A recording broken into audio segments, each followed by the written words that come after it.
Dharmanagar by election रक्षाई CPM बदलनी बखाक्तै CPM नि आदंगनो लगियोतै Dharmanagar बखास्ते committee नि लुवाची मंगबाय मार्च तले तिनि नैचिनि सालमारि कक्ति साल चापजाखा कक चापुंग मानजकिखा बदलनी पॉलिटिकल ब्यूरो नि आदंग एलओपी जितेंद्र चौधरी बनकारी तंगो सीपीएम नि कैंडिडेट अमिताभ दत्त एमएलए इस्लाम उद्दीन खबै कबनि जुदा जुदा आदंग रक थंग्रंगनि जुदा जुदा बदल खलावा अंखरै कक पिरलाई तंगलाइमानि बदल करा खलाइनानि बागै कक लामसालाइ तंगमानि बाय बाक्सा सीपीआईएम धर्मनगर बखास्ते कमिटिनि बखाक्तैब धर्मनगर बाय इलेक्शन बादायनाय सीपीएम नि कैंडिडेट अमिताभ दत्तनो गोबां भोट बाय कपलाइ खलाइनानि नाहार मुक्तै साबजाखै तंगो कक अबाहायकेनो कक तेसालब बदलनि जुदा जुदा आदंगरनतै कक साबजाखा ते आरो माजगैखा एलओपी जितेंद्र चौधरी खुलुमखा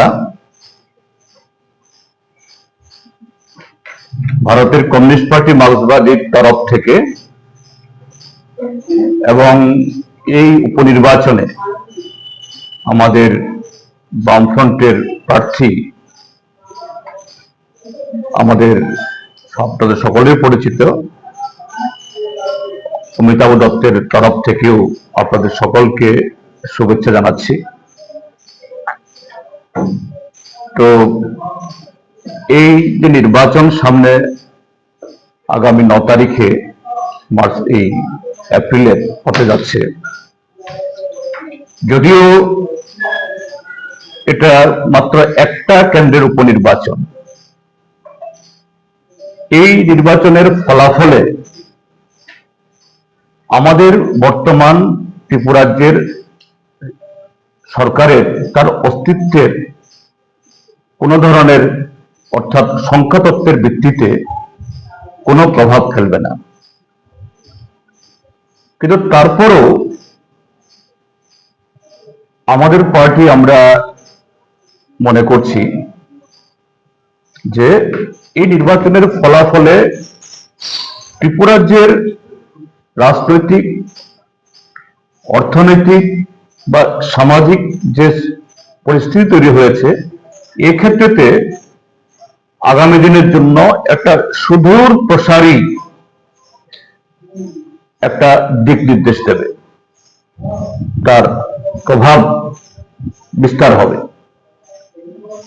এটা এই কারণে, যদিও এই উপনির্বাচনে ভোট দেবে শুধু ধর্মনগরের বিধানসভা কেন্দ্রের নির্বাচক মন্ডলী, কিন্তু সারা ত্রিপুরাজ্যের মানুষ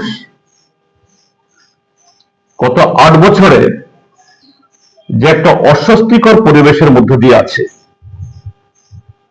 যে গণতান্ত্রিক অধিকার, সাংবিধানিক অধিকার আক্রান্ত, রুজি রোজগারের যে ব্যবস্থা এটা সংকুচিত,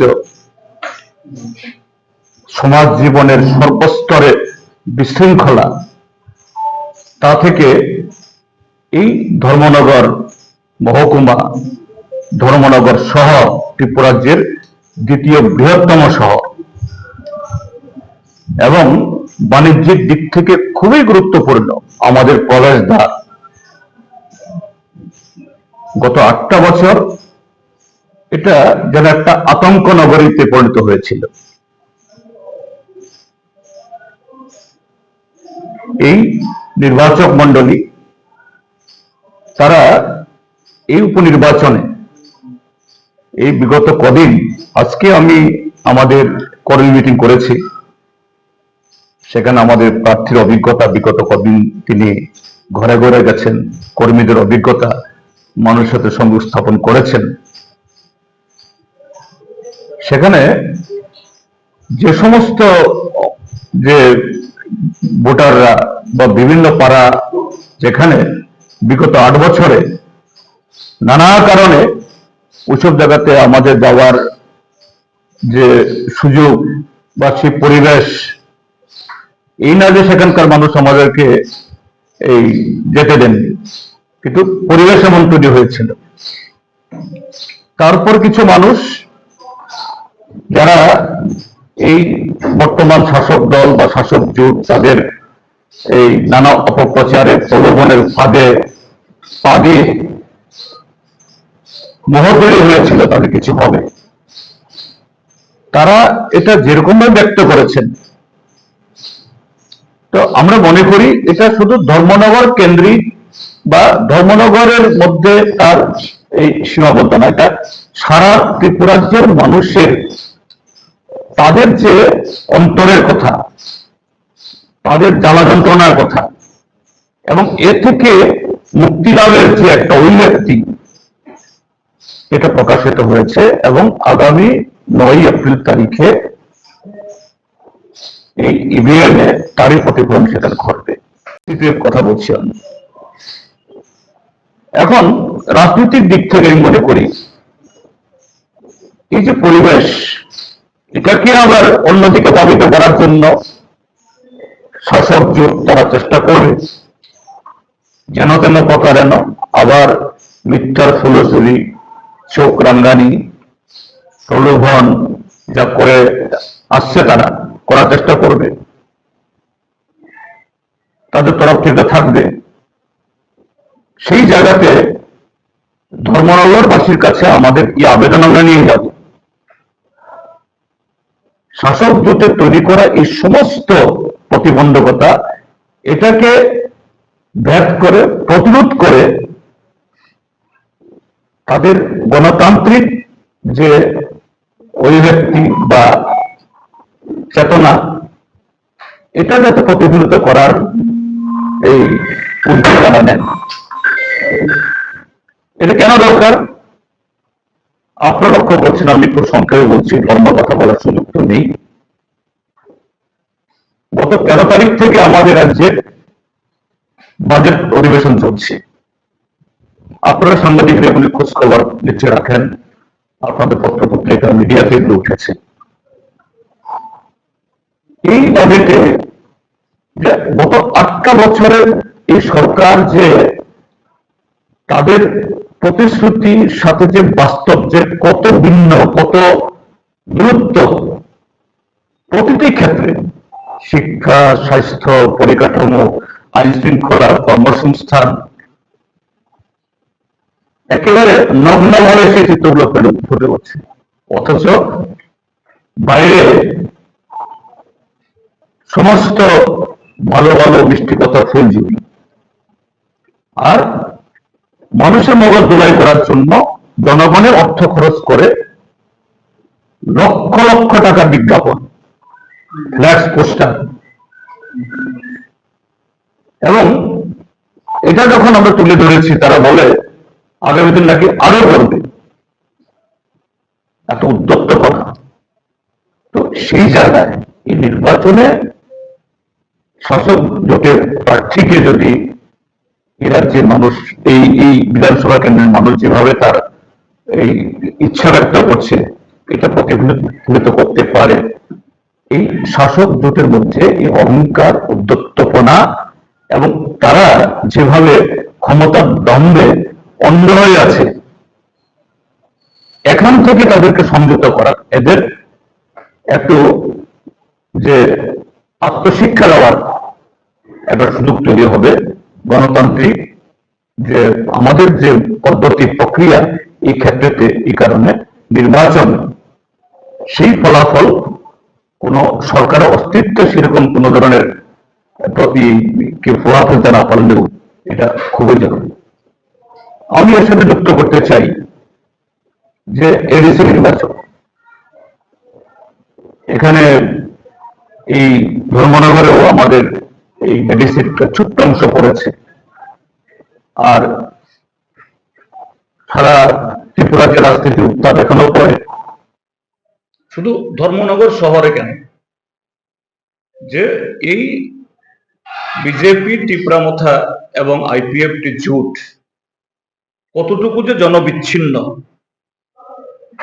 যে গত 2 মাস আমরা দেখেছি একই জোটে থেকেও জোটের 2 সর্দার বা 2 প্রধান, একদিকে মুখ্যমন্ত্রী, আরেকদিকে প্রদ্যুৎ মাণিক্য কিশোর, একটা আরেকটা মানে এই কি বলে ওই রাস্তাঘাটে যেরকম ভাবে ঝগড়া হয় সেই ভাষায়, স্ট্রিট ল্যাঙ্গুয়েজে একটা আরেকটা দেখে নেবার এই হুমকি ইত্যাদি করিয়েছে। কিন্তু তারপরেও দেখা যায় যখন ফাইনালি ভোটের তারিখ ঘোষণা হলো,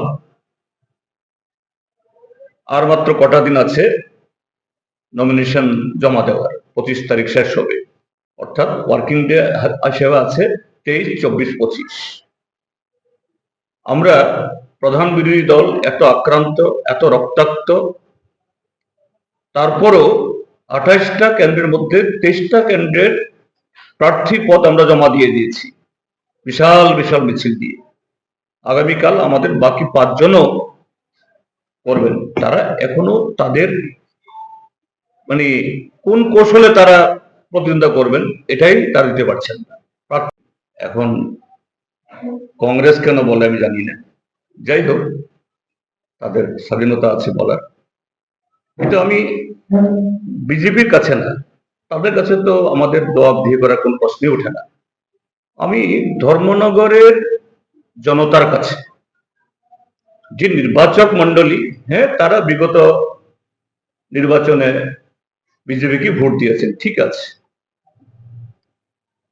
একটি পড়া শ্রেষ্ঠ ত্রিপুরা হবে, তাদের কাছে আমাদের বিনীতভাবে তাদের কাছে আমার যে এই প্রশ্নের উত্তরে যেটা বলতে চাই, ধর্মনগর শহরে কি পরিকাঠামো, এটা স্বাস্থ্য হোক, শিক্ষা হোক, সংস্কৃতি হোক বা অন্যান্য সামাজিক পরিকাঠামো, রাস্তাঘাট, বিদ্যুৎ ইত্যাদি, এই গত 8 বছরে কি হয়েছে? এই 8 বছরে কিছু প্রজেক্ট হয়েছে শুধু লুটপাট করার জন্য। এতে ভালো প্রজেক্ট তো কিছুই হয়নি, কিন্তু এই প্রজেক্ট নির্মাণের নামে কিছু কতিপয় লোক বড় লোক হয়েছে, এবং সেই কারণে এই গত 8টা বছরে শুধু এখানে ধর্মনগরের মানুষ মারামারি দেখেছে, মন্ডলে মারামারি, বিএমএস এ মারামারি, এসব দেখেছে। কিন্তু কি হয়েছে বলুক না, আমরা তো বলতে পারবো। কলেজ কে করেছে? বামফ্রন্ট। এখানে বিবেকানন্দ সার্ধশত বর্ষ যে এই অঞ্চলেরই সারা উত্তর পূর্বাঞ্চলের অন্যতম সাংস্কৃতিক কলাকেন্দ্র কে করেছে? বামফ্রন্ট। জেলা হাসপাতাল কে করেছে? বামফ্রন্ট। আইএসবিটি কে করেছে? বামফ্রন্ট। কোনটা করেছে? কোন কাজটা করেছে? হ্যাঁ, তারা করেছে হলো একটা বিভীষিকা। এখানে অন্যের মাথা ফাটাতে পেরেছে, নিজেদের মাথাও তারা ফাটিয়ে দেখিয়েছে। আমরা এটা পারি। কাজেই বিজেপির কাছে আমার উত্তর দেওয়ার কিছুই নেই। আমি জনগণের কাছে কথাটা বলবো,